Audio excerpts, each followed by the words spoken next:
8h32. Mas há uma que é melhor que outras, mas pronto, não... vocês façam a vossa escolha. Não quer dizer que todas sejam más. Claro. Não é? Claro. Vamos todos morrer Com Cosio. com Hugo Van Der. É amanhã que vou trazer Cosio. Vais? Mas a Cosio. Dentro do Isso é casaco. a tua gata. Primeira pergunta. Isto é incrível. Uhum. Primeira pergunta. Como é que vocês estão? Está tudo bem, obrigada. História de Espanha na primeira metade do século XX. Cátula. Tal e qual. Eu já desconfiava. Pois é, neste dia, em 1941, nem chegou à metade do século XX. tempo, fogo. Ih, foi ótimo. Foi gravíssimo. Foi. Mas se não disseres o se... Conta? Não. O se conta? fogo. Bom, morri em Roma. Ui, cara. Capital de França. Sim. Será que há crianças que ficam agora... Vão ficar. Desfazem Agora esse há pais a engano dizer, mais não é tarde. verdade, não é verdade. É a capital da Finlândia. Aos 54 anos. Oh, tão novíssimo, novo, mesmo, tão horrível. novo, tão novo. Falo do ex-rei, nem toda a gente pode dizer uma coisa destas, de si Olha. próprio, de Espanha, o rei Alfonso XIII. Já tinha aqui ensinado que a partir do 10º passam a ser ordinais, passam a ser cardinais e deixam de ser ordinais. Sim. Portanto, Eu pensei para não ser X, ordinários. Sim. E são sempre Sim. ordinários, sempre são sempre, ordinários. desde que... Afonso X, depois 11, 12, 13, exato. 14, mas não sabe. Mais Bom, fácil assim, obrigada. sim, é fixe. O nosso Alfonso, sim, se nós imagina, Se não 13º. imagina. Claro. Que horror. Também podem dizer Alfonso Como é que isto já vai?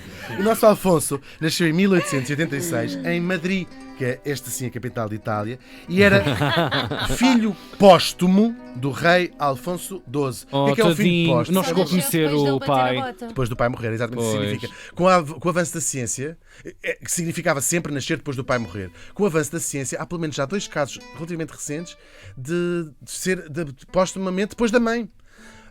Quer dizer, não sei bem como é que foi a figura legal, mas não sei se se lembram. Sim, há pouco tempo houve, mantidas mas... em sim, bem, mas sim, ligado às estava máquinas, mantida vá, sim. em vida artificial. Exatamente. A nossa vida é toda artificial. Ai, Isso é verdade. Eles só olha. sabem. Eles assumem Que e diria o pegam Keanu num, Reeves. num ventilador e põem na cara. Sim, Nós sim, andamos sim. aqui. Eles Sem andam aí. ventilador. Tomem o comprimido azul, tomem o comprimido vermelho, enfim. Isto não tem graça nenhuma, Nenhuma. coitadinhas das pessoas que estão em suporte de vida. E um grande beijinho para elas. Se não fossem elas, nós provavelmente não estávamos aqui. Bom, Nem ouvintes tínhamos. então, Para. graça São os que únicos isto ouvintes dá. que temos, são aqueles que não podem escolher que estação Não de rádio é bata, que podem não ouvir. continues aí.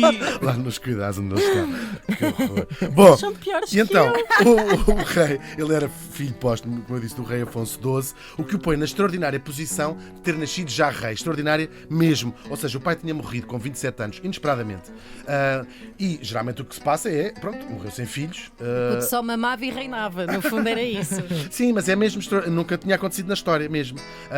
E as cortes decidiram, a rainha Maria Cristina, que era a mulher do rei Afonso Pá, XII. Rainha Maria Cristina é assim, tipo, não sei, não é nome de rainha, não é Maria Cristina. Sim, não acho. Por acaso até acho cool. Sim, tipo sim, Cátia sim. Gomes. Maria Adelaide. É muito não nova Não gente. sei. Sim. Maria Cristina. Da Habsburgo compõe mais já. Isso aí já fica melhor.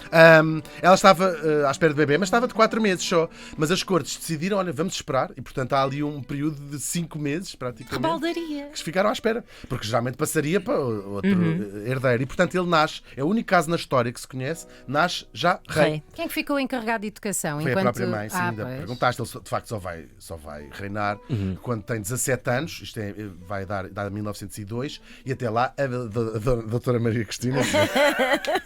Senhora Por Dona. acaso eu tive a minha querida professora, uma das minhas queridas professoras Maria de inglês Cristina. era a professora Maria Cristina Monteiro, Ok. ou Macrismon, como nós a tratávamos, sendo uma. Isso é bom macrismo. É para ser mais rápido. Sim, Maria claro, Cristina Monteiro, nunca mais claro. saímos dali e nós estávamos todos com pressa para ir para a faculdade e seguimos as nossas vidas. Claro. Eu por acaso enverdei por outro caminho. Um freestyle. Sei lá. Bom, o reinado dele vai ser uma chatice, uma porcaria muito grande. Coitadinho, ele teve. Às vezes há circunstâncias. Ele deve ter pensado, com tantos reinados que já houve na história, desde a Galiza, Também não pediu para ser rei, não Castela é? e Leão. Bem, sim, Ninguém Neste pediu. caso, não pediu para nascer, não Há pediu uns, para ser há uns que rei. ainda, pronto, pelo menos, têm um tempo de se preparar, ele não se preparou. E a verdade é que é um reinado mesmo muito complexo, esta primeira metade do século XX, que vai fazer com que, portanto, ele assume a coroa em 1902 e vai ser, de facto, e quando eu disse ao princípio ex-rei, significa que a coisa não vai chegar até a bom porto. Para já, spoiler. Para já tem uma crise, vive durante uma crise económica gravíssima, que é como agora se chama a miséria abjeta, que era como se chamava no século XX. Sobretudo as populações rurais. Espanha era um país miserável durante esta altura e depois teve uma série de outras chatices. Por exemplo, há uma coisa que eles chamam o desastre de 98, isto ainda antes da regência da mãe, mas que afeta muito psicologicamente os espanhóis, a guerra com os Estados Unidos. A Espanha ainda tinha colónias até ao final do século XIX e esta guerra eles vão perder, uma guerra estrondosamente, e os Estados Unidos roubam-lhes assim as suas últimas colónias, que era Cuba, Puerto Rico, as Filipinas e a ilha de Guam, e ficam sob o poder dos Estados Unidos. Portanto, uma humilhação, se quiserem, militar para a Espanha. Depois ainda outra, o arranque em força dos movimentos da Catalunha, que eles querem ser independentes, começam aqui, tinham vindo do fim do A século borbulhar XIX, aqui, claro, com e, mais. portanto, e aproveitam todas estas derrotas militares. Claro. É um ataque enorme à unidade O poder central espanhola. enfraquecido, não é? Claro, Muito é uma boa enfraquecido. oportunidade. O povo muito descontente. Yeah. E depois a guerra no Rif, isto é em Marrocos.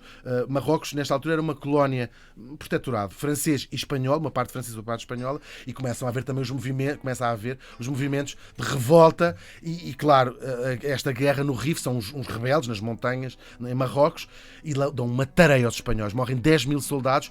É uma vergonha, não, mais de uma vergonha. É um trauma nacional. É um Levam na trauma... boca de todo o lugar e todo o lado onde Sim, se sim, meteram mas há ali. de derrotas. Yeah. A guerra em Marrocos há de ser ganha pelos espanhóis e pelos franceses, mas com esta batalha pelo meio, que é morrem 10 mil soldados, é muito, é mesmo muito, é uma ferida ali Mas aberta. tu tens mais no meio. Instagram. Não é assim Tem tanto. mais mortes, é verdade. Depois, acontece uma coisa, estamos em 1923 e ele faz um erro político enorme. Há um golpe militar de um tipo de direita conservador, chamado Miguel Primo de Rivera, que se vai declarar ditador. E o rei apoia, diz assim, muito bem, então isto é mesmo que a gente está a precisar. Coitadinhos, aqueles esforços de... Só que isto vai torná-lo altamente impopular politicamente, Claro. apoiou um ditador.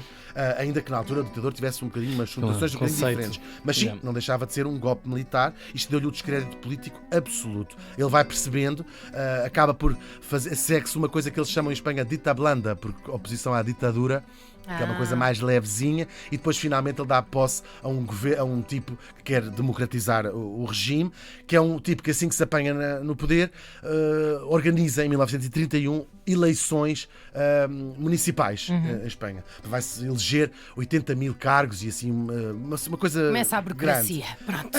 Sim, só que isto serve, toda a gente percebeu, como um plebiscito da própria monarquia. Ou seja, se o partido monárquico ganhar com grande expressão, é porque os espanhóis querem a monarquia. E já havia depois partidos republicanos e os republicanos, os monárquicos, levam uma coça enorme nas eleições. Quer dizer, os republicanos têm uma belíssima margem e o rei percebe, é o fim.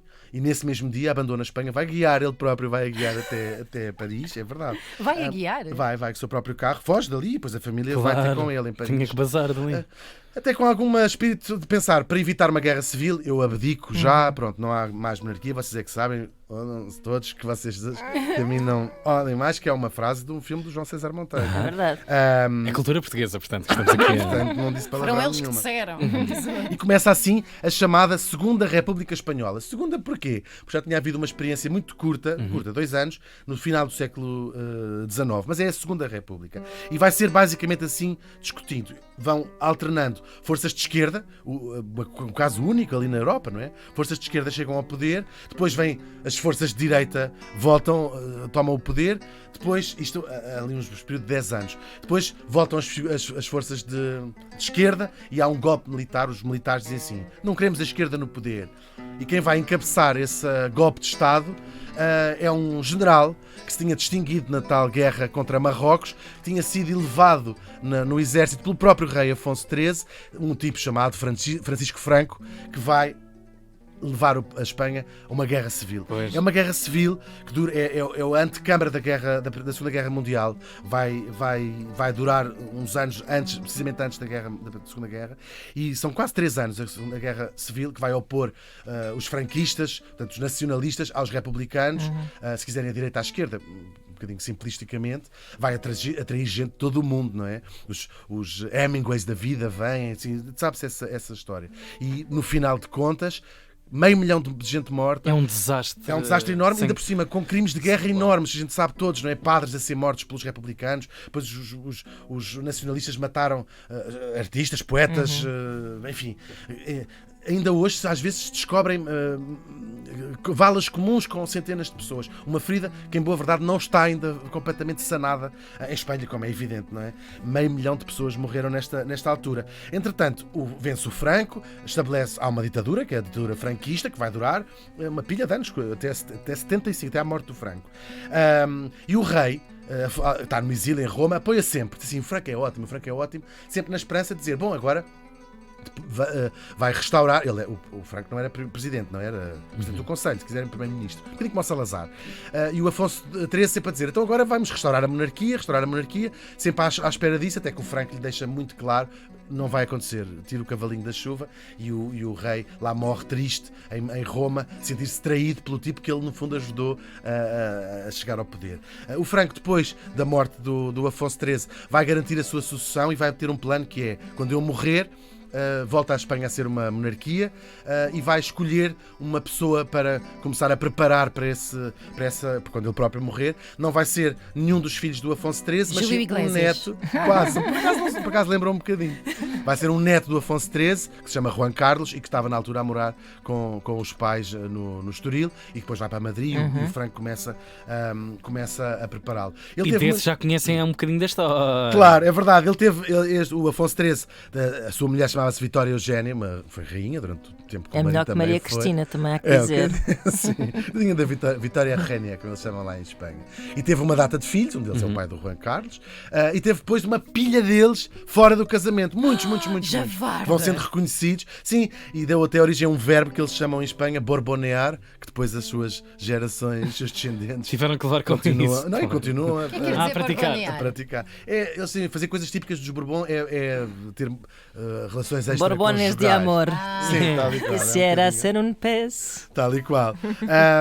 Depois, o Franco morre em 75, o Juan Carlos vai voltar a ser rei, acaba estas experiências mais republicanas e começa o processo democrático lá na terra dos seus antepassados. Em 1980, para encerrar este capítulo, ele traz o avô de Roma, que já estava enterrado em Roma, para está no Escorial e, portanto... Espera, ele traz o avô morto de Roma? Sim, Sim, sim. enterrado, para ser enterrado com As dignidade, ossadazinhas, as sim. ossadas, Às sim, costas, correto. assim. Ah, Tipo fim de semana com o morto. Tal e qual. Sim, mas acontece às vezes Claro, claro. repatriarem reis Sim, quando sim. morrem no Transladação exílio. da coisa. Sim, acho que o que nós acharmos sobre a monarquia não deixa de ser notável este tipo, Benjamin Button, que de facto fez ao contrário de todos os outros na história. Nasceu rei e morreu sem ser, que é muito giro. O Afonso XIII morreu faz hoje 82 anos.